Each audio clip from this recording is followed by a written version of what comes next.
manusia perlu berkahwin sebab nak menggilirkan penggiliran kewujudan manusia atas muka dunia. Dia perlu berkahwin. Bila berkahwin ada anak, bila ada anak kena cari makan, kena ada rumah tempat tinggal, kena ada keperluan hidup. Dan waktu itulah manusia mula lalai. Karena sibuk dengan kesibukan nak cari keperluan. Waktu tu manusia mula lalai. Sebab nak cari makan, nak cari tempat tinggal yang selesa, nak ada kenderaan, nak ada macam-macam. Dan waktu nak cari benda-benda ni lah manusia seringkali lalai, alpa kepada Allah. Tapi Allah Ta'ala ni maha pengasih, maha penyayang. Dia dah atur dah sistem kehidupan manusia ni supaya manusia tidak lari daripada landasan perjalanan kehidupan dia. Lahir atas muka dunia sebagai persinggahan sementara untuk pergi ke suatu alam yang lain, alam yang kekal abadi. Seperti mana yang kita sebut, kehidupan kita ni tidak terhenti setakat tembok kematian. Kerana manusia ni manusia yang terbaik, makhluk yang terbaik.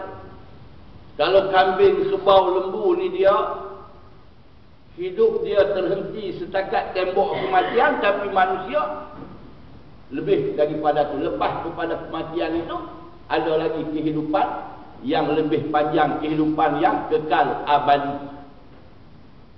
Allah Ta'ala yang maha pengasih, maha penyayang ini kurniakan kepada kita, kepada manusia, bimbingan, peringatan. Itu yang kita sebut kitab, Quran, Taurat, Injil dan sebagainya, yang diutuskan kepada manusia supaya manusia sentiasa ingat kepada Allah. Maka berlakulah perjalanan kehidupan kita. Kita laksanakan apa sahaja yang diperintah oleh Allah yang terkandung dalam Al-Quran supaya kita tidak lupa. Kita sembahyang, kita puasa, kita zakat, kita haji, apa sahaja amalan yang kita buat. Tujuan dia apa? Tujuan dia lizikrillah, kerana nak ingat kepada Allah. Tujuan sembahyang zikrullah. Tujuan kita buat kerja haji zikrullah. Tujuan puasa zikrullah. Yang kesemuanya disebut la'allakum tattaqun, mudah-mudahan kamu menjadi orang yang bertakwa. Supaya ingat kepada Allah, takwa Allah. Ini prinsip yang pertama, prinsip utama yang mesti dipahami oleh manusia. Dan bila mana kita hidup atas dunia ini, maka sudah pasti dalam usaha kita untuk kita bebas daripada azab api neraka, perkara pertama yang perlu ada ialah beriman kepada Allah. Seperti mana ayat yang kita bacakan tadi. Beriman kepada Allah. Dan iman kepada Allah Subhanahu wa ta'ala ni, untuk kita kukuhkan keyakinan, akidah, kepercayaan kita kepada Allah Subhanahu wa ta'ala, di sana dalam pengajian akidah dia sebut ada beberapa unsur yang perlu dalam kita nak memahami permasalahan iman dan akidah ini. Yang pertama, kita percaya kewujudan Tuhan.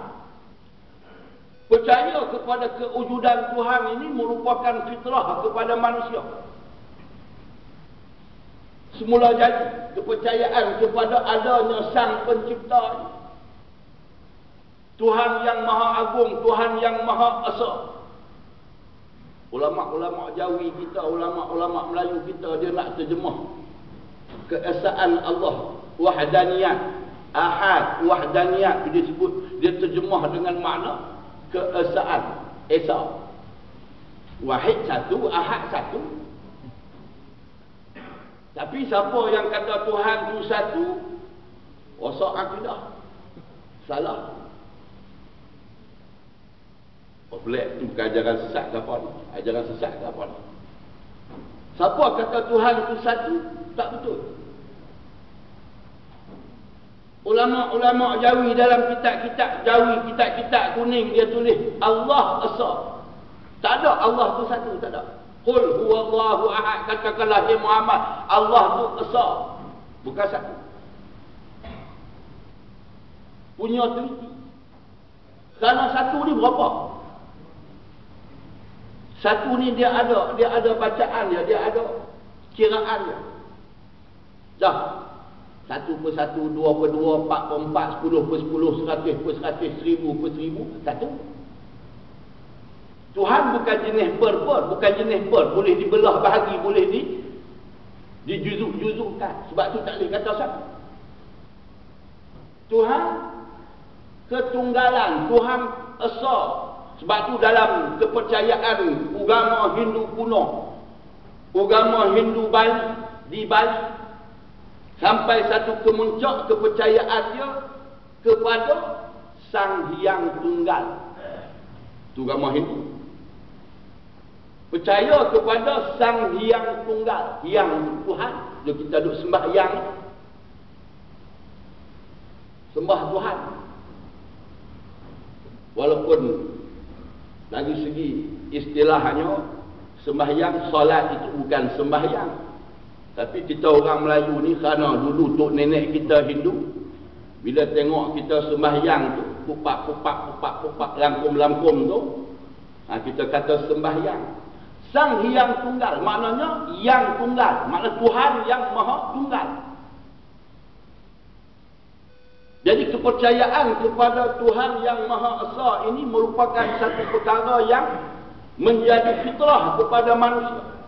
Orang Hindu, orang Kristian, Trinity. Kalau Hindu Trimurti, satu Tuhan tapi ada 3 wajah. Kalau Trinity, 1 dalam 3, 3 dalam 1, maknanya kepercayaan akhir kemuncak kepada keyakinan itu Tuhan yang Maha Esa. Sebab tu dalam Quran Tuhan kata wala in sa'altahum man khalaqas samawati wal ard la yaqulunna Allah. Kalau kamu bertanya kepada mereka siapa yang menjadikan langit bumi ini, mereka menjawab Allah. Allah tu makna Tuhan yang sebenar, Tuhan yang Maha Esa. Allah daripada perkataan ilah. Ini kena faham juga. Tuhan tu ilah. Sebab tu kita dalam pengucapan syahadah kita, la ilah, tidak ada Tuhan. Ilah tu Tuhan. Tuhan apa? Tuhan yang pelbagai, yang dipercayai oleh manusia. Ini bukan kita nafi la ilah illa, melainkan Allah. Allah tu daripada perkataan al-ilah. Kalau orang mengaji bahasa Arab, dia tahu alif lam itu alif lam apa? Alif lam ma'rifah. Ilah nakirah. Nakirah ni umum. Kalau kita sebut kereta, umum. Kalau sebut proton saga, nampak khusus. Itu nakirah, beza nakirah dengan ma'rifah. Masuk alif lam tu mengumumkan yang mengkhususkan yang umum tadi ni. Ilah tak tahu Tuhan mana, banyak. Kalau dalam hati manusia ni pelbagai Tuhan ada dalam hati dia.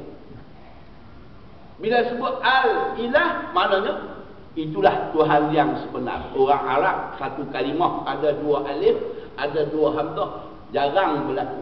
Dia mesti buang satu tengah-tengah, jadi Allah tu punca dia. Menurut Raghib Al-Asfahani, pakar bahasa dalam lingkungan institusi keilmuan dalam Islam. Maknanya Tuhan, kepercayaan kepada Allah menjadi fitrah kepada manusia. Semua orang percaya Allah wujud, Allah tu ada. Itu syarat yang pertama dalam nak menyempurnakan akidah kepercayaan. Kemudian dia kena yakin. Dia kena yakin, dia tak boleh waham, dia tak boleh waham, dia tak boleh syak. Dia mesti yakin. Yakin maknanya 100%. Kejap dalam hati dia ada Tuhan. Bawa marilah hujah apa pun, dia tetap dengan pengakuan ada Tuhan, wujud Tuhan yang maha kuasa, maha esa. Itu yakin. Dia tak boleh faham. Faham ni dia berat belah tak ada. Ada ke tak ada Tuhan? Tak ada kot. Ada pengikut belakang tu. Kira faham tu. Berat belah tak ada. Kalau Tuhan berat belah ada. Ada kot. Kalau syak ni dia tengah-tengah. Ada ke tak ada? Ada ke tak ada? Dia tak boleh. Dalam fiqh tak apa Tuhan.